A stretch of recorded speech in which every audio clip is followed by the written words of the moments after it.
Un gusto enorme regresar en este programa de discusión política del complot. Tenemos un tema de mucho interés porque se celebró el pasado fin de semana el Congreso Extraordinario de Morena y en esta ocasión hemos convocado a Margarita Hernández, militante de Morena, y con el doctor en Sociología Miguel Mata. Pues es un tema muy importante, la designación de un filósofo de longeva trayectoria académica e intelectual, Dussel, que está siendo electo para fungir como secretario de Formación Política. Y bueno, es un tema que hemos sabido todos que es un arma muy importante, la formación ideológica, la formación política, algo sobre lo que hemos estado girando desde hace más de un año y medio, desde que inició la Cuarta Transformación, que se necesita urgentemente un brazo ideológico de formación de cuadros, porque no hemos hecho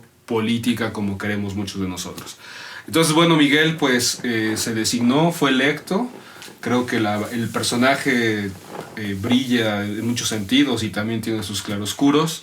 Pero ¿cuál es tu sentir, tu opinión sobre esta designación? Yo creo que es muy importante porque lo que estamos viviendo con la cuarta transformación es un proceso de cambio político. Eso es como que la parte formal, ¿no?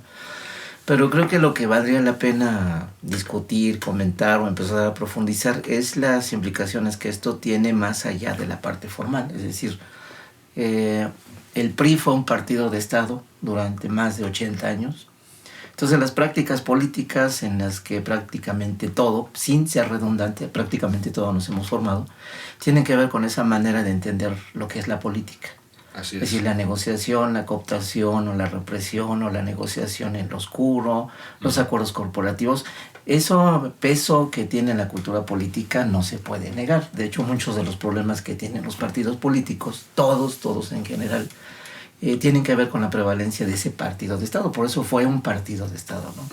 Y yo creo que en ese sentido la llegada de Enrique Dussel se puede convertir en una oportunidad muy importante para entrar precisamente en un proceso de formación política. Tú lo decías ahorita en términos de cuadros, ¿no? Pero también de discusión político-ideológica, es decir, ¿qué tiene que pensar la izquierda o las izquierdas mexicanas en este momento y para dónde puedan ir?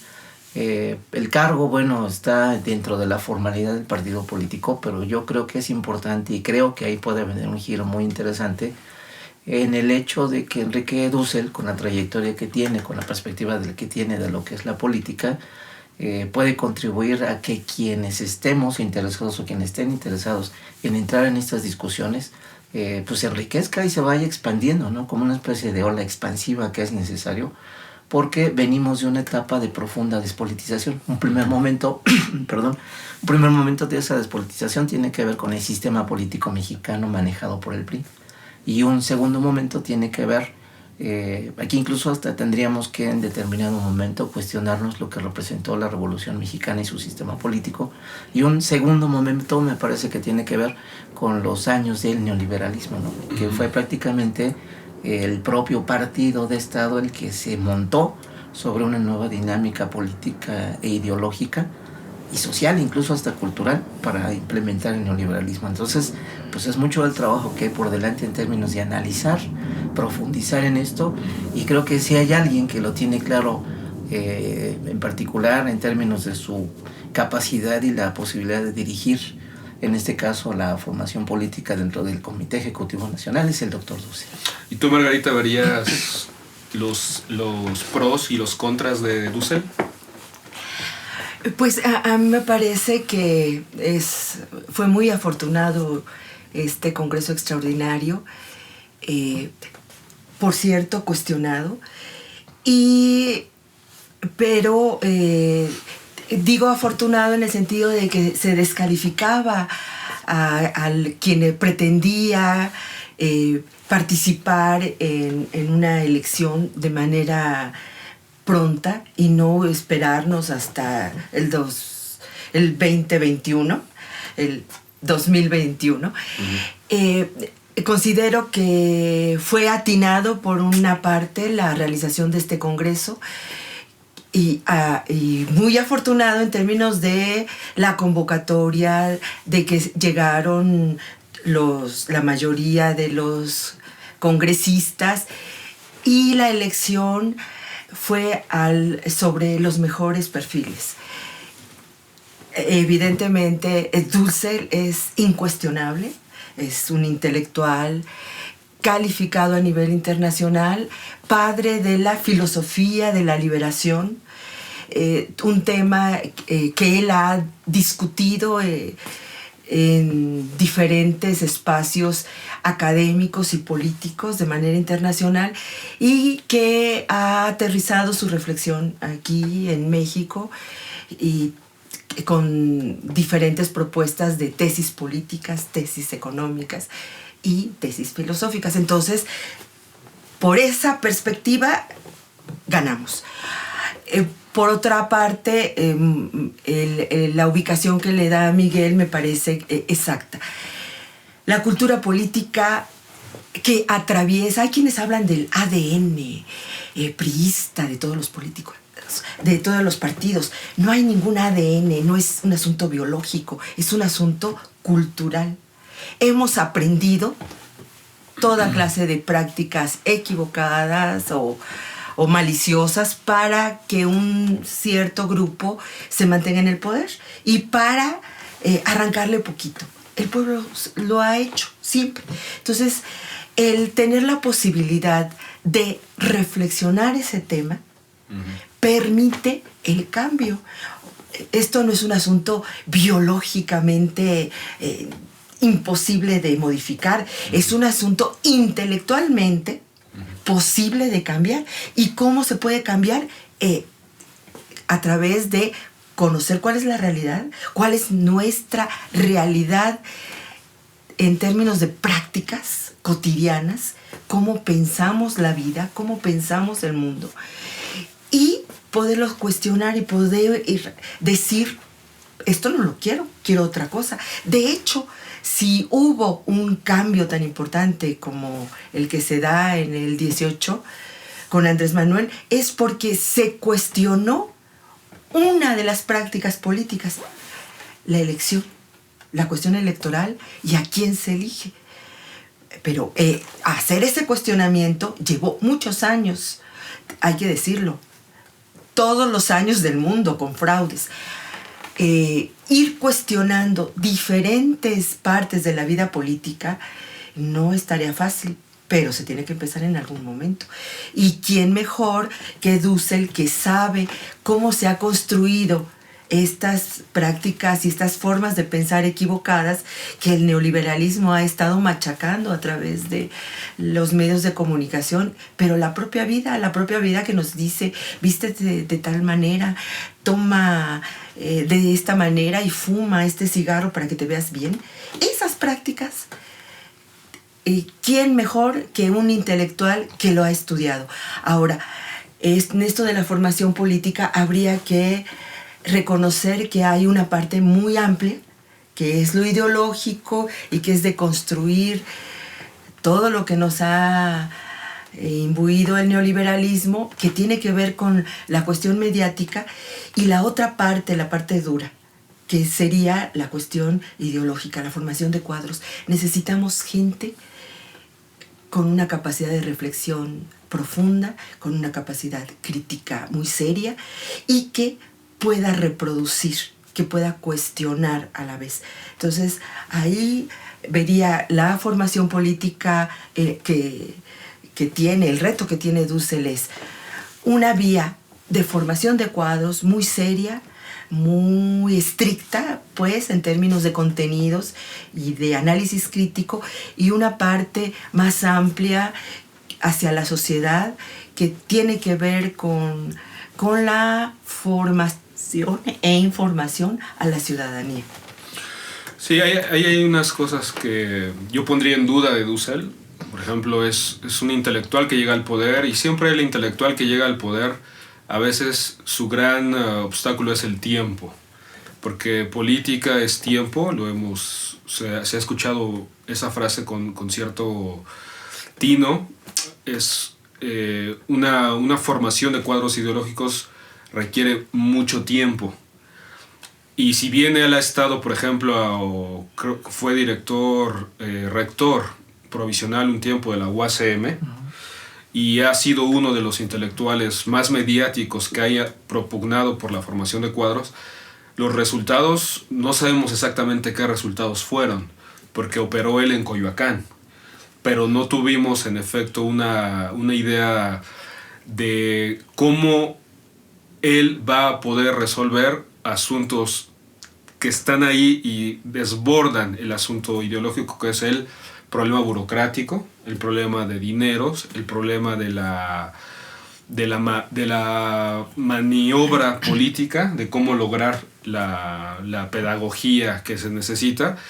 En México leemos poco qué tipo de temarios va a haber, porque es un cuate que conoce muy bien, digámoslo así, la teología de la liberación y también el marxismo, pero este tipo de cursos requieren mucho tiempo, son como carreras universitarias, son como una formación permanente que nunca acaba. Y entonces a mí sí me gustaría pensar que él va a poder entrarle a los toros, que es, queremos dirigentes que tengan ideales, que sean incorruptibles y que puedan efectivamente resolver problemas. Porque esos son la agenda inmediatísima, ¿no? De cómo llegar con líderes más confiables, más sofisticados, que sepan hablar, que sepan discutir, que no les dé miedo mostrarse frente a cámaras y hablar de problemas.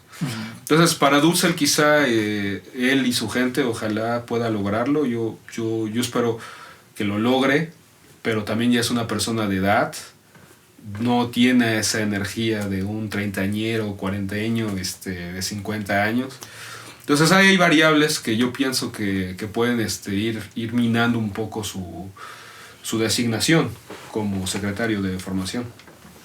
Yo creo que lo que estás diciendo tiene que ver también con una parte de lo que sería la organización, ¿no? Uh-huh. Y a la fecha, lamentablemente, lo que no hemos podido experimentar en ese sentido es precisamente esa parte organizativa de manera sistemática y de manera continua. Uh-huh. E incluso haciendo un trabajo de, digámoslo así, como de jerarquización de necesidades y de perfiles que son necesarios para el partido como tal, ¿no? Uh-huh. De pronto me parece que a la fecha, hasta el momento, lo que hemos visto son buenos esfuerzos por hacer una cuestión, sí, de formación política, pero yo diría que es como muy abierto. O sea, está dirigido como que al público en general, ¿no? Uh-huh. O al militante en general, ¿no? Uh-huh. Y en realidad yo creo que la militancia tiene distintos perfiles, distintas disposiciones incluso para el tipo de discurso al que quiere aspirar a formarse, ¿no? Uh-huh. Entonces yo creo que sí es importante lo que señalas, pero me parece también que tiene que ver a la fecha con que ese trabajo lamentablemente se ha quedado pues suspendido por una razón u otra. El Instituto Nacional de Formación Política no arrancó de manera cabal como se hubiera deseado. Uh-huh. Y creo que en este momento, bueno, la otra vertiente tendría que ver con una cosa que está señalando, que no es ver a Enrique Dussel precisamente en este rasgo de la cultura política mexicana, de ver al líder, uh-huh, ¿no? Sí ver a alguien que tiene una gran capacidad intelectual, uh-huh, que pueda tener ciertas capacidades de organización, pero que va a ser necesario también que desde abajo haya un impulso organizativo en términos de que es también hacia dónde se quiere ir, ¿no? Porque si no, creo que podemos caer también en la idea de que el intelectual lo sabe todo y lo soluciona todo. Uh-huh. Y hay una experiencia previa acumulada también en las bases del partido. Yo incluso diría más allá del partido, ¿no? Si estamos pensando realmente en un proceso de formación política, uh-huh, que modifique lo que ha venido sucediendo, que incluso incida en una correlación de fuerzas, es necesario pensar esto de la formación más allá de la militancia, ¿no? O sea, lo decía Margarita de alguna manera, ¿no? Uh-huh. Hay una serie de temas y problemáticas. El sentido común de 30 años de neoliberalismo está plagado de qué comer, qué fumar, qué vivir, cómo no vivir, y todo eso generalmente no se entiende muy bien que tenga que ver con la política. Uh-huh. Está muy focalizado precisamente a la vida partidaria, ¿no? Aquí estamos hablando, creo yo, que tendríamos que hablar de que precisamente nuestras condiciones de vida están condicionadas por una serie de factores y que eso es lo que tenemos que modificar, ¿no? Nuestros hábitos de cómo comer, de cómo pensar incluso el trabajo, cómo pensar la vida cotidiana.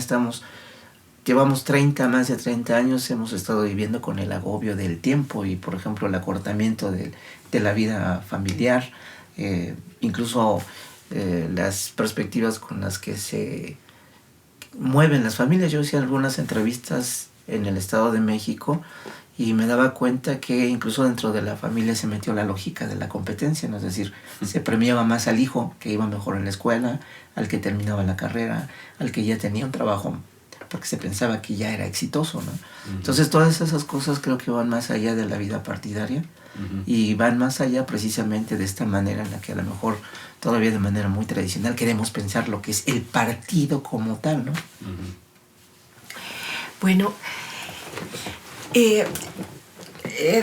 se abre un abanico de temas.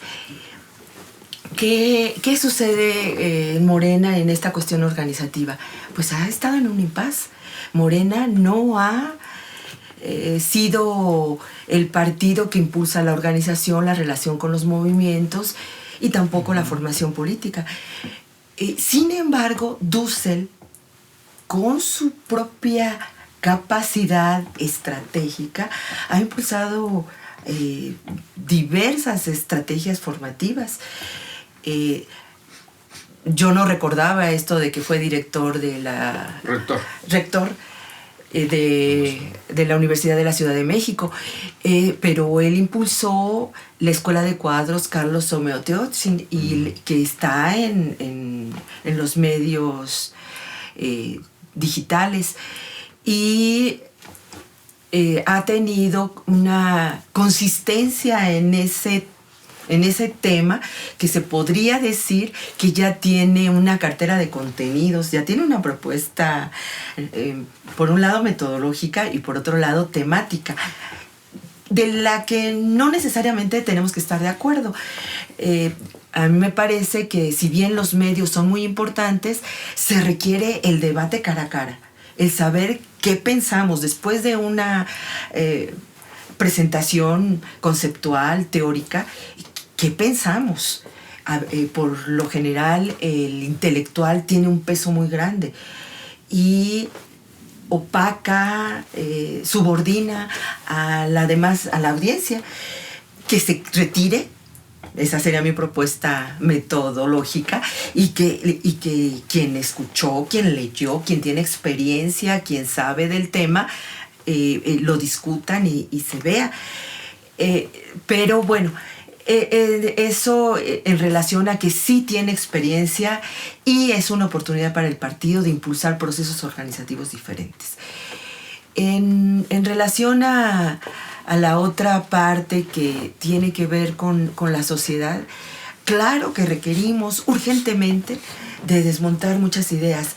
Hace poco yo escuchaba, no exactamente con Dussel, que habla mucho de la ética, otro intelectual, Veraza, hablaba de la ética y la estética, y decía que hay una ética detrás de cada estética. Y yo decía, está este discurso muy enredado, creo que no entiendo nada. Y pone un ejemplo muy sencillo.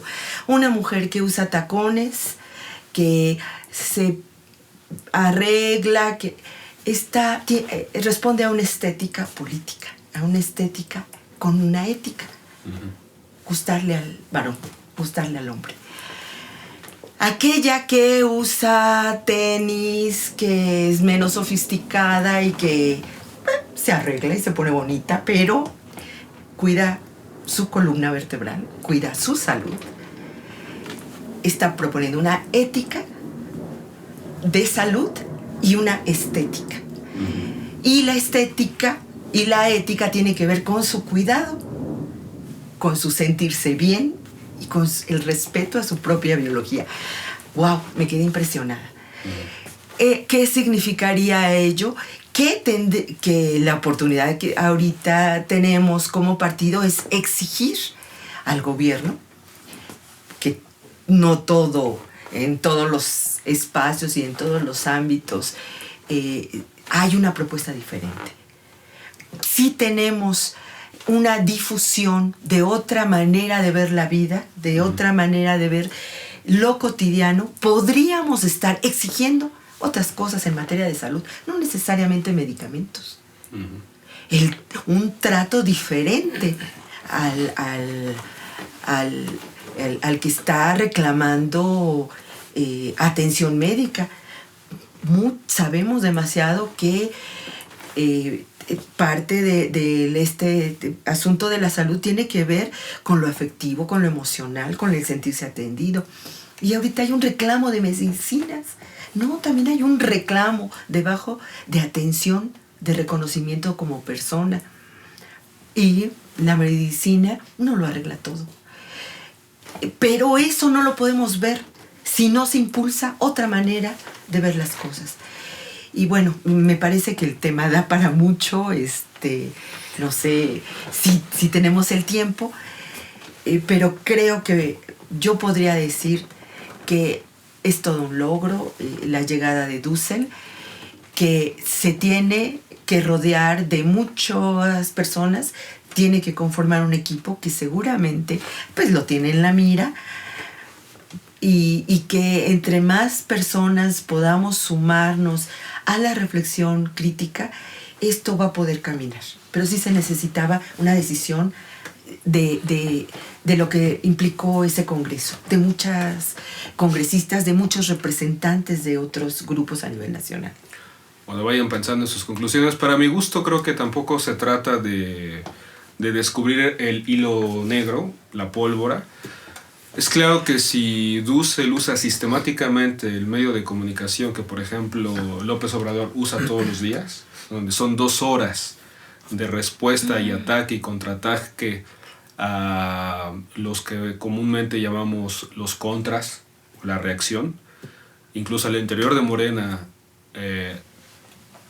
para mi gusto hay infiltrados ya que están frenando un montón de iniciativas. Si Dussel, que evidentemente tiene sus credenciales, recluta a la mejor intelectualidad, jóvenes, experimentados, y los pone a trabajar en serio, estar hablando de lo que ya comentaba Margarita, de la salud, de Miguel, de la familia, de cuestiones locales, coyunturales, de largo plazo, ¿quién va a sustituir al cabecita de algodón? Es un gran tema. En serio, las candidaturas, a mí me gustaría que estuvieran ahí los mejores, no los que lograron apañarlos o lograron conseguirlos a la mala por asuntos legaloides, por si contaron votos o no, sino que la legitimidad cuenta mucho. Entonces, sí se abre una nueva posibilidad o varias posibilidades para que se logre lo que todos queremos, que es un alto nivel político, alto nivel de discusión, y queremos que evidentemente las energías que están ahí soterradas o desperdigadas pues logren encauzarse mejor.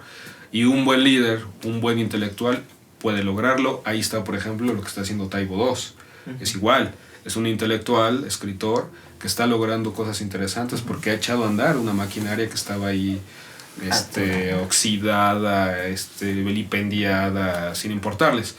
Entonces, bueno, es una buena idea, es una muy buena opción. Esperemos que la propia burocracia de Morena y sus estatutos no lo echen para atrás, no lo neutralicen, porque ya saben, ¿no?, que la actual secretaria ha dicho que el Congreso no responde a los estatutos, ¿no? Entonces, bueno, Miguel, ¿cómo concluyes?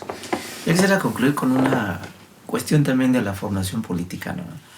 Algo que me parece que de pronto también es muy notorio, es decir, Morena como partido, finalmente como una organización política, a final de cuentas está en el poder, está en el gobierno, por lo menos el poder del gobierno, ¿no? Y de pronto como que también eso no se acaba de entender cabalmente, porque en ocasiones pareciera ser que seguimos siendo oposición. Entonces el asunto creo que aquí también es importante en términos de formación política, de cuadros. Se necesita gente que tenga habilidades y destrezas en cuestiones administrativas, político-administrativas, y eso de pronto no lo pensamos, no lo procesamos. Es decir, es como pensar la formación política no solamente en términos de una perspectiva político-ideológica, sino de una dimensión práctica de administración pública, ¿no? Ese es en lo que estamos, y creo que eso no lo hemos discutido lo suficiente, y de pronto escuchamos consignas donde de pronto pareciera que seguimos siendo oposición, ¿no? Entonces, eso también creo que es importante para considerar en algún momento. Muy bien. Hasta ahorita se ha apostado mucho a los jóvenes. Me parece que hay otras edades que tienen experiencia y que tienen formación para considerar este asunto del reclutamiento. ¿Qué edades estoy pensando? 40 a 60, ¿sí? Maestros intelectuales que dirijan, que den luz, ahí están, Dussel. Pero evidentemente se tiene que rodear de equipo de otra edad, pero no de jovencitos, no de niños, de aprendices. Me parece que se tendría que rodear de una experiencia que tiene que afinarse, que tiene que conducir a personas que ya tienen cierta formación, que tienen estas habilidades administrativas o que si no las tienen, que tengan la oportunidad de tenerla, pero que no sean jovencitos. Me parece que ponemos en riesgo a la cuarta transformación. No me gusta que haya tantas personas inexpertas, que el estar en un puesto de poder, ya sea político o administrativo, somos humanos, se suben a un ladrillo y enseguida están pretendiendo hacer cosas o que no son posibles o que no son necesarias. En fin, se descuida mucho el trabajo concreto de la administración pública. Entonces, me parece que, considerando esta parte de que no es un asunto teórico y político únicamente, político-ideológico, sino también en una perspectiva práctica, tendríamos que estar recuperando la experiencia de personas de 40 a 60 años y formando con mucho respeto y con mucho cuidado a los de 30 en adelante, 30 a 40. No apostar únicamente a los jóvenes, de manera que a mí me parece que se ha hecho un tanto irresponsable, y quizá ese ha sido los tropiezos que se dio el Instituto de Formación Política al incluir, al apostar a un solo sector de la población que tenemos que atender, pero atender, no a decirle que tiene, que sabe lo que todavía le hace falta. Pues bien, sí, ojalá recluten a los más fogueados, a los plenamente militantes que no han claudicado durante tantos años, ¿no? Por las chambitas y los empleos y las cuestiones rápidas. Pues bien, esto fue un programa, el número 4 del Complot. Estuvimos con Margarita y Miguel y nos volvemos a ver en la próxima. Muchas gracias.